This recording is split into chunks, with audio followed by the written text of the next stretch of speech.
Tonight at 6, the inauguration nears. New security updates, how D.C. will be impacted, what people need to know as the transfer of power moves inside the U.S. Capitol. And snow is headed back to the region. The timing of the snow and just how much will fall across the area, that's all coming up with my full forecast. Plus, Beltway battles. The Commanders looking for another playoff win. In Detroit, the Ravens hope to top Buffalo. Live coverage as DMV favorites look to advance. Plus, a TikTok ban is looming. The social media app is set to be scrubbed from our phones tomorrow. The incoming president suggesting he may pause the ban for 3 months. We'll explain. Plus, free tax help information for people to help file at no cost. When and where to find that assistance closest to you. You're watching the station covering all of the DMV. This is DC News Now. Good Saturday evening. Thank you for joining us for DC News Now at 6 o'clock. I'm Ben Dennis. We get right to meteorologist Scott Sundberg. Scott, we know the brutal cold is in the days ahead, but we're talking first about snow tomorrow. That's right. We have multiple DMV first warn days. The first one tomorrow is for that exactly, snow. We have winter storm warnings that are in the pink shown here that extends across much of the Maryland area as well as West Virginia, the eastern panhandle there, and parts of northern Virginia. Then you do have in the winter weather advisory, we have the Beltway in and around the D.C. area, and then the remaining counties, or pretty much the remaining counties here in northern Virginia. The further south you go, well, less expected in any sort of snow totals or precipitation. Right now we're seeing clear skies. We're seeing 42 degrees outside, so it's not terrible. We'll see those numbers slide out of the 40s, get into the 30s here, drop down to around that freezing mark around 6 o'clock, kind of setting the stage for our next little snowmaker that's going to move in here. The track of the storm is moving from southwest to northeast, and you can see here that's in the morning, Sunday morning. We stop it here about Sunday afternoon. You can see the crux of it in that moderate shade of blue, and then by Sunday evening, well, we start to see that snow really depart out of here pretty quickly. We'll talk about snow totals coming up in the main weather forecast in about 10 minutes from now. All right, Scott, we'll see in just a few. Of course, tonight marks the biggest game of the season for the Washington Commanders. Washington on the road taking on the Lions tonight in Detroit. Kickoff set for 8 o'clock. The last time these two teams met in the playoffs back in 1999. It has been quite a while. We have team coverage on the NFC divisional matchup for all of us here in the DMV. Byron Tollefson joining us from inside Ford Field in Detroit tonight. We'll hear from him shortly, but first, went ahead to our Alex Flum. He's tracking the excitement at a watch party in North Bethesda. Alex, how's the energy right now before kickoff? Yeah, well, less than a week ago, we were out here, Ben, and the Commanders won their first playoff game in 19 years. It was a special moment. We took it in with the fans here. We couldn't be anywhere else tonight. We got to be back to watch this one, which could be huge because the Commanders taking on the Detroit Lions tonight in the divisional playoffs for a chance to make it to their first NFC Championship game. And you see they're pretty busy here getting ready for all the fans coming. It'll be their first NFC Championship game appearance since 1991. That season, of course, is the last time the Commanders won the Super Bowl. So a lot's on the line. For those of you at home that might not be the biggest sports fans, if they win tonight, to put it in simple terms, they're then one win away from making it to the Super Bowl. So we're expecting a lot of Commanders fans in here tonight. There were a lot last week. We're going to be hanging out with them all night, and be sure you join us. If you want to come out and say hello, do that. If not, be sure to tune in. We'll have coverage all the way up through midnight tonight here on DC News Now and on our website's live stream. So be sure to stick with us. But we're excited for this one. Commanders-Lions set for 8 p.m. tonight. Should be a good one. For now, Ben, I'll send it back to you. All right, thanks to Alex. More on the Commanders in just a moment. Now to our other top story tonight. Preparations are ongoing for Monday's presidential inauguration of Donald Trump. The ceremony has moved inside the U.S. Capitol, citing cold weather, according to the president-elect. New key updates tonight on the impacts to D.C. for the inauguration. Security officials just wrapped a press briefing call, sharing updates that will impact how people will watch the ceremony and get around town as it's all moving indoors. Our Dave Laval is live from the National Mall, where hundreds of thousands of people could have been gathering to watch this ceremony. Dave, there's really no need for that right now.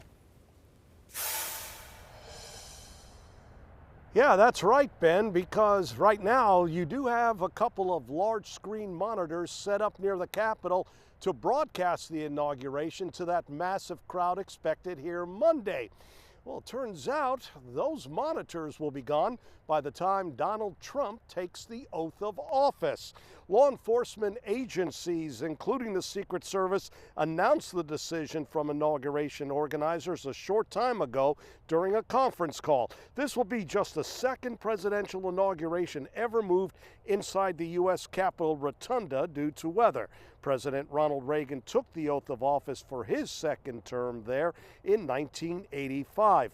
Donald Trump will attend a rally at Capital One Arena tomorrow night, as a limited perimeter will be established around the building tomorrow.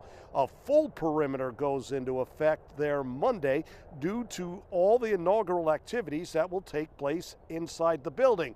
And as you mentioned, there are definitely a lot of changes that have taken place, a lot of updates.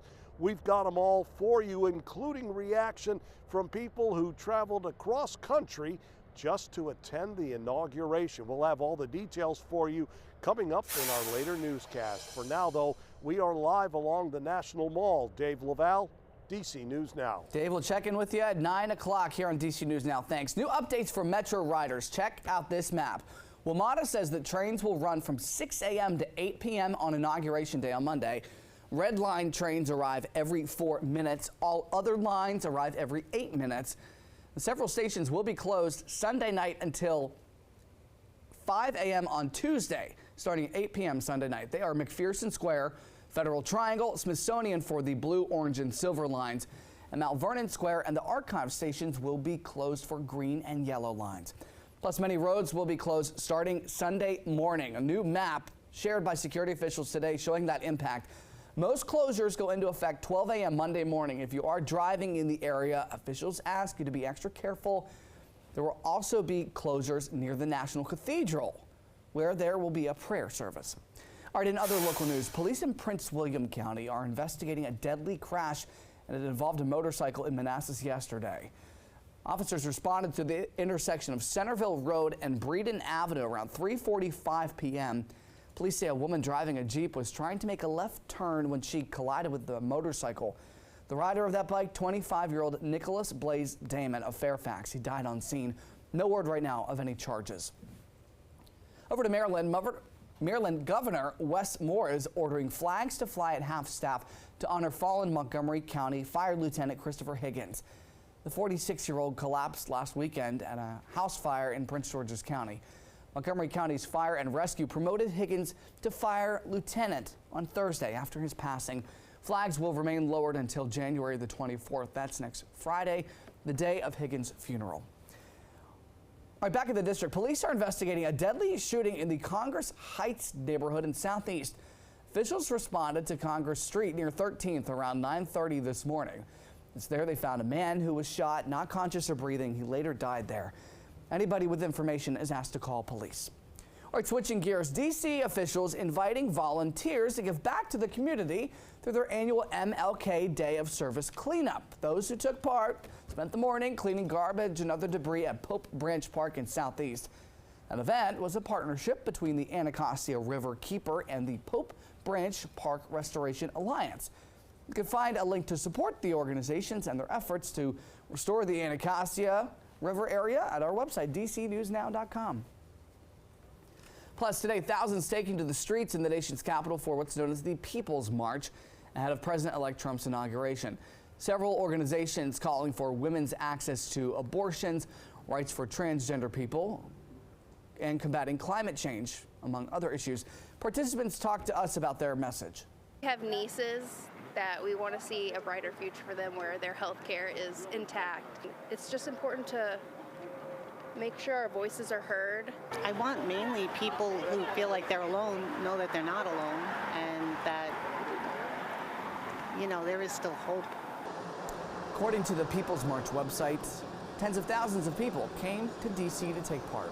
All right, now back to the Washington Commanders divisional matchup tonight. They are hoping to keep their phenomenal season going with a win against the Detroit Lions on the road. Commanders fans are making their presence known. Byron Tollefson from our sister station in Grand Rapids spoke with some fans on how they're feeling. He joins us live inside of Ford Field with more. Hey there, Byron.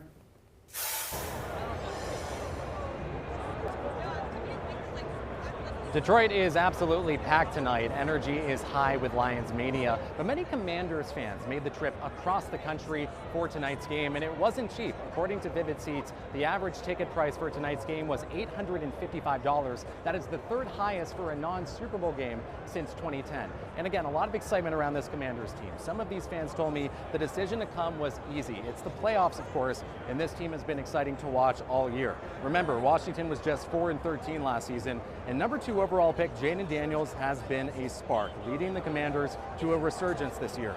Ken Fry says he's been playing his trumpet outside Commanders games for years now, trying to rally excitement outside Northwest Stadium. He drove across the country to Detroit to do it again, to represent his home team in a city that's all about Lions mania. Well, I'm giving the fans support, get ready for the game. It's about the best I can do.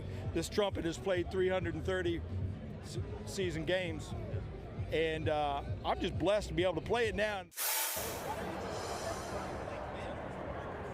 Kickoff is set for 8 o'clock tonight as the Commanders hope to knock off the #1 seed Lions. Back to you.